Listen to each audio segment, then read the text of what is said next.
দিনভর বিক্ষোভের পর 7 দিনের জন্য আন্দোলন স্থগিত করেছেন তিতুমির কলেজের শিক্ষার্থীরা। আজ বিকেলে সচিবালয়ে উপদেষ্টা সহ কর্মকর্তাদের সাথে বৈঠকের পর এই সিদ্ধান্তের কথা জানান তারা।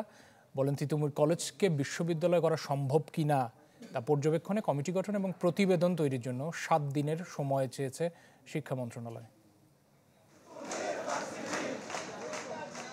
রাজধানীর তিতুমির কলেজকে বিশ্ববিদ্যালয় করার দাবিতে অনড় রয়েছে প্রতিষ্ঠানটির শিক্ষার্থীরা। এই আন্দোলনের নাম দেয়া হয়েছে তিতুমির ঐক্য।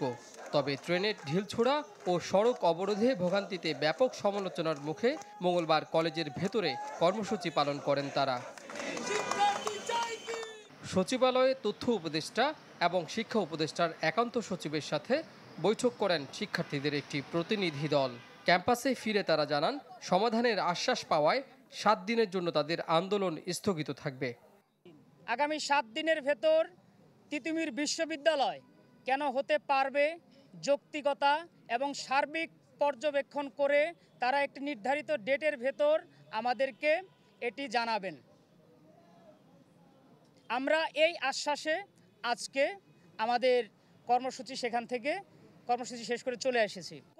ট্রেনের ঢিল ছোড়া ও আহতের ঘটনাকে অনাকাঙ্ক্ষিত দাবি করে দুঃখ প্রকাশ করেন তিতুমির ঐক্যের সমন্বয়ক। তারা আহত অবস্থায় রয়েছে, আমরা সমবেদনা জানিয়েছি, পরিবারের সাথে যোগাযোগ করার চেষ্টা করেছি, যোগাযোগ হয়েছে এবং যদি মনে হয় তারা আমাদের কাছ থেকে পরিপূর্ণ চিকিৎসা সেবা নেবেন, আমরা সেটার জন্য প্রস্তুত। আইন উপদেষ্টা বলেন, রাতারাতি কোনো কলেজকে বিশ্ববিদ্যালয় করা সম্ভব নয়, এটি অযৌক্তিক দাবি। আন্দোলনকারীরা যদি এই ধরনের জিনিস অব্যাহত রাখে, আমি মনে করি সাধারণ মানুষের পক্ষ থেকে তাদের বিরুদ্ধে প্রতিরোধ গড়ে তোলা উচিত। আপনি আন্দোলন করবেন, আন্দোলনের তো নর্মস থাকা দরকার, কিছুটা নর্মস থাকা দরকার। আপনি সাধারণ মানুষ কিন্তু জিম্মি করতে পারেন না। আর আপনি ওভারনাইট বলবেন একটা কলেজকে বিশ্ববিদ্যালয় বানায় দিবে, তা এইচএসসি পরীক্ষা দিব না, আমার রেজাল্ট বদলায় দিতে হবে। মানুষকে জিম্মি করে আন্দোলন না করার পরামর্শ দেন এই উপদেষ্টা। আমরা মাঝে মাঝে শনিবার অফিস করেছি। কাজী ফয়সাল, চ্যানেল 24, ঢাকা।